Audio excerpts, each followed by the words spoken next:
Igihango ikinyobwa cya DiVAYI gifitanye n'igihugu cya Afrika y'Epfo ntabwo ari icyavubaha kuko kuva kera mu mwaka w'1959 mu gace ka Cape Town aribwo hakozwe icupa rya mbere rya wine ku gitekerezo cy'umugabo w'umudage witwa Jan van Liebeck, maze kuva ubwo muri kino gihugu hatangira gukorwa wine cyangwa se DiVAYI mu moko menshi atandukanye. Uyu munsi inganda nyinshi zenga wine cyangwa se zikora DiVAYI hafi ya zose zo ku mugabane wa Afrika uzisanga mu gihugu cya Afrika y'Epfo, by'umwihariko mu ntara ya Western Cape, aho mu duce turimo nka Constantia, Paarl, utanibagiwe kandi Stellenbosch. Anga hose uhasanga inganda nyinshi zitegura DiVAYI. Iyi ntara ya Western Cape inazwiho guhinga imizabibu cyane cyane isanzwe ikorwamo zino DiVAYI, zikanakundwa cyane imbere y'izindi zituruka mu bihugu bisanzwe bizwiho kugira DiVAYI nziza kandi zikunzwe cyane nk'Ubugereki ndetse na Portugal. Ibyo bikana imwe mu mpamvu umuntu uvuye muri kino gihugu cya Afrika y'Epfo kimwe mu byo yakuzanira harimo na DiVAYI.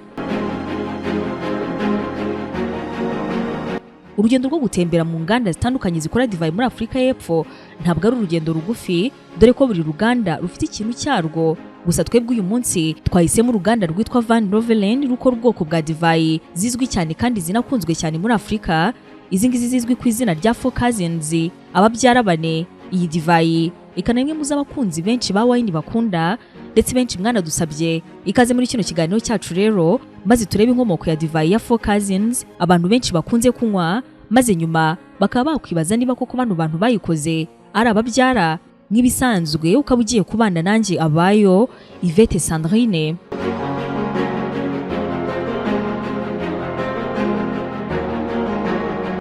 Ikibazo benshi bibaza ari nacyo natwe tugiye guheraho, iri zina COUSiNS riva he? Iri zina COUSiNS mu Kinyarwanda risobanura nyine ababyara bane.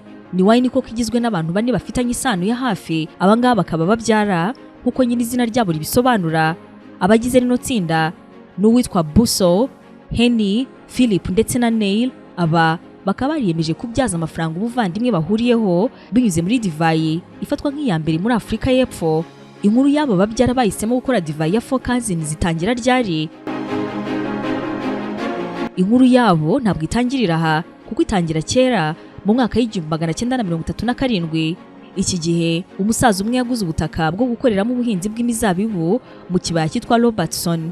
Iki kibaya cya Robertson ni ikibaya bigusaba gukora urugendo rw'amasaha 2 ku modoka uvuye mu mujyi wa Cape Town. Imirimo myinshi yo muri ako gace usanga yarahawe amazina cyane ko usanga habarizwamo imizabibu myinshi.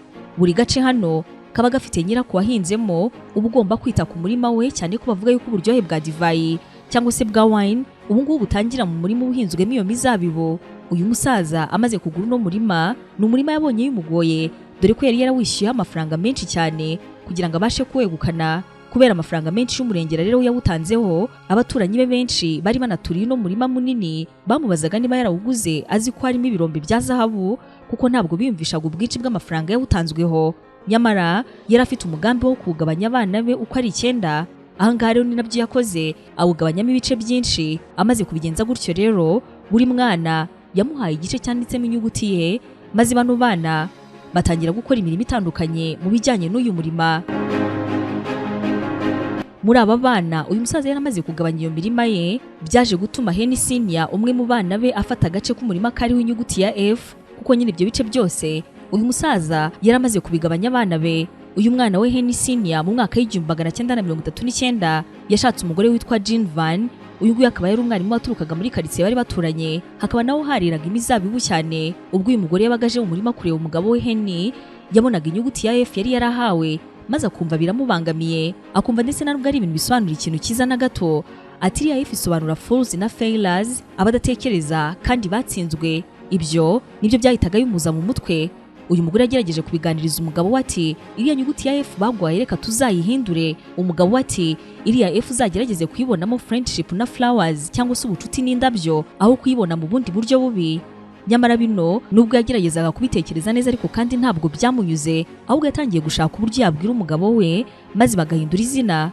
Byaje kurangira we n'umugabo wemeranyije guhindura izina rya F ryari rihagarariye no murima, maze baryita Van Lovelen, izina ry'umwe mu bari abakurambere b'uyu mugore. Uyu munsi rikaba ari naryo zina ry'uruganda bafite rutunganya zimwe muri zino wine, ukaba wanavuga yuko ari rimwe mu mazina y'umuryango bagenderaho kugeza ubu. uyu Henny Senior ubyibuke n'umwe mu babyeyi babagize COUSiNS kuri ubu. Nyuma y'uko noneho izina rihindutse uko babyifuzaga, imizabibu yatangiye gukorwamo wine cyangwa se divayi ikozwe na Henny ndetse n'umugore we. Aba baje kwisunga abavandimwe babo nuko bakora uruganda runini ruyitunganya rukanayigurisha. Muri aba bavandimwe bihuje harimo uwitwa Nico WiNE, nabo mbere bari barifuje gufatanya na Henny kugira ngo hongerwe imbaraga mu ikorwa rya wine ndetse n'uburyohe bubashe kwiyongera. Aba bavandimwe bafatanyije bahise bahinduka bamwe mu bantu ba mbere muri Afurika babimburiye abandi mu gukora wine nziza kandi zahise zikundwa. Ibyo bikanatuma zigurisha mu bindi bihugu bitandukanye. Mu mwaka w'1970 abahinzi bo muri Robertson bari baratangiye gushyira wine mu macupa ariho brand cyangwa se ibirango byabo. Akaba ariyo mpamvu Nico ndetse na WiNE nabo bashakaga kubigenza batyo. Ibyo ntabwo byahise bikunda, ahubwo bategereje imyaka 10 maze mu mwaka w'1980 brand yabo ya mbere bayiha izina rya Van Loveren, izina twabonye inkomoko yaryo. Ino brandi ikaba yaramuritswe ku isabukuru ya Henny ubwo yari yujuje imyaka 67. Nyuma yaho ino brandi hawe iryo zina ndetse inamuritswe ku mugaragaro, hahise hakorwa amacupa 500 ya Premier Grand. Iyi ngiyi ikaba ari nka nimero ya mbere ya wine. Ubwo ano macupa yakorwaga byafashe umwaka wose kugira ngo hagurishwe amacupa 400 maze hasigara andi 100. Aya ngaya yaje kuburira mu mwuzure wabaye mu mwaka w'1981. Nyuma y'imyaka 4 batangiye kujya bagurisha wine yabo mu buryo bwa detaye cyangwa se kugurisha bitari byo kuranguza gusa.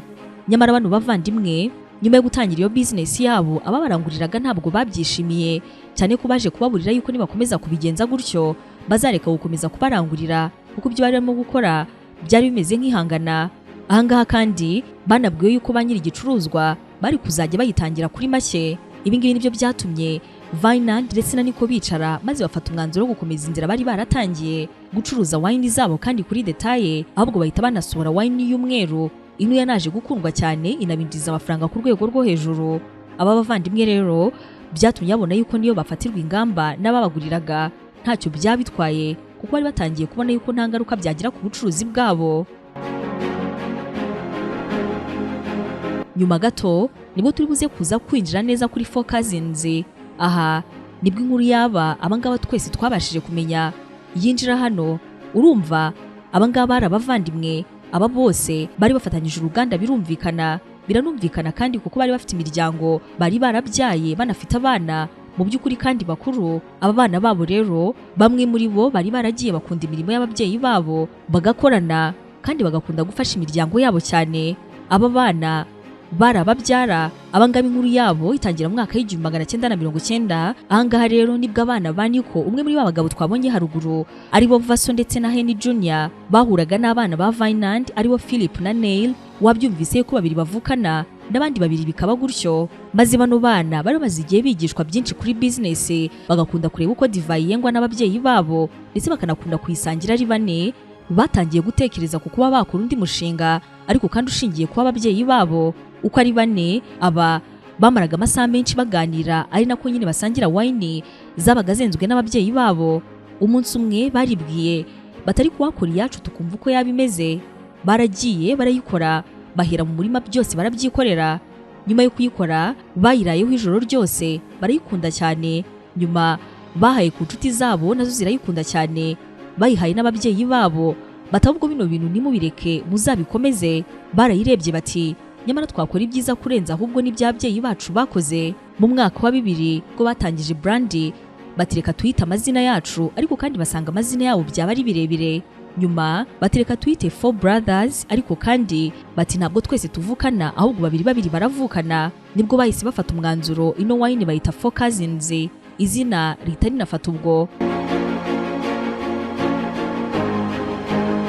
Nyuma yo kuyikora yahise ikundwa cyane, maze nyuma yaho bahita banatangira kugabana imirimo. Uwitwa Neil ndetse na Henry Retief bahawe kujya bakurikirana ibyo mu murima. Philip Retief agirwa umuyobozi nshingwabikorwa wabo cyangwa se CEO, mu gihe Vaso Retief yabaye ushinzwe gukurikirana ibirebana no kwenga wine. Aba bakaba batangaza yuko ubuvandimwe bafitanye ari ubuvandimwe burenze kure business yabo, aho ubuvandimwe kuri aba buza mbere y'ibindi. Hanyuma none ikindi kibazo, ese amafoto tubona kuri zino wine cyangwa se zino divayi za COUSiNS benga yafashwe gute? We didn't go to a studio, a model shoot. We literally went to our photo albums. It was before digital technology. Ntabwo twigeze tujya muri studio, nta nubwo twigeze dufatwa amashusho, ahubwo twagiye muri album y'amafoto twafashe kera mbere y'uko habaho ikoranabuhanga, maze buri wese akuramo ifoto ye baragenda barabihuza, amafoto atangira gukoreshwa gutyo. Photos from our photo album, and that's where the faces originated. Asobanura yuko bwa mbere batumvaga ari igitekerezo cyiza na gato kuba bacuruza wine iriho amafoto yabo. I was a bit embarrassed having my face on the bottle. Ariko kandi nyuma ngo baje gusanga business yabo yaraje kwizerwa kuko nyine icuruzwa n'abantu bazwi, ko rero nabo batari gushyira hanze amasura yabo batagiye gukora ikintu bizeye. Kuri ubu ibyo bano bagabo bane bababyara bamaze kugeraho bigaragarira buri wese, ndetse no DiVAYI yabo ya COUSiNS nimwe mu z'umuntu atashidikanya yuko ziza mu zambere muri Afrika y'Epfo, ikanakundwa cyane mu bihugu hafi ya byose byo muri Afrika, ikabinagurishwa kugeza ubu mu bihugu birenga 60. Aba babyara kandi b'abavandimwe bakoze COUSiNS bifuriza abakiriya babo cyangwa se abayinywa ko nabo bagira ubuvandimwe n'ubucuti bukomeye. COUSiNS mu bice byinshi bya Afrika y'Epfo kenshi itangwa nk'impano ku bantu umuntu akunda kandi anafata nk'umuryango. Ntabwo ari wine waho umuntu udafata nk'umuvandimwe wawe cyangwa se nk'umuryango wawe. Aba bavandimwe rero bafite inzozi zo kuzubaka indi generation noneho izahabwa izina rya 10 cousins, aho n'abana babo ndetse n'abakomokaho bose babifuriza yuko umuryango bazirinda amatiku n'ibindi bibazo bishobora kuzatuma izina bubatse ryakwangirika. Ubwo ni nabwo bwoba bwonyine bafite kugeza ubu.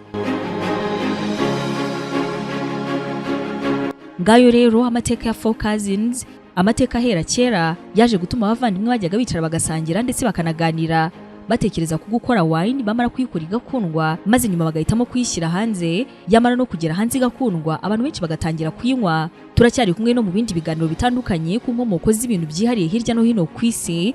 Wakoze cyane kubana natwe nk'ibisanzwe, ukaba wari kumwe nanjye abayo Yvette Sandrine.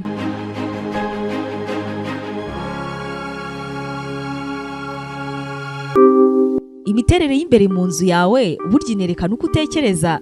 Ibaze mu nzu yawe hari igisenge kigezweho gikoze kumwe wigeze kubibona ahantu ukabikunda, ariko uti wowe ntabwo byakugeraho. Umva, muri Laguruar Trading Limited hari promotion idasanzwe kuri izi gypsum boards, aho muri kino gihe uza maze ukatubwira uko inzu yawe wifuza ko ibimeze. Ibyo ngibyo tukabikora mu gihe gito cyane. Uretse ubwiza zino gypsum boards zacu zifitemo, zinafite ububasha bwo kurinda inkongi z'umuriro. Ntabwo zirya umwanya w'inzu yawe kandi zituma hasa neza bihebuje. Usibye n'ibisenge, izi gypsum boards zinagufasha kuba wakubaka ama office cyangwa se ibyumba kandi rwose bikaba nabyo bisa neza cyane. Nakubwiye kuri promotion ihari, noneho byo ni ibindi. Laguruar Trading Limited dusange ku Gisozi mu Gakiriro cyangwa se unadusanga i Remera kwa Rwahama.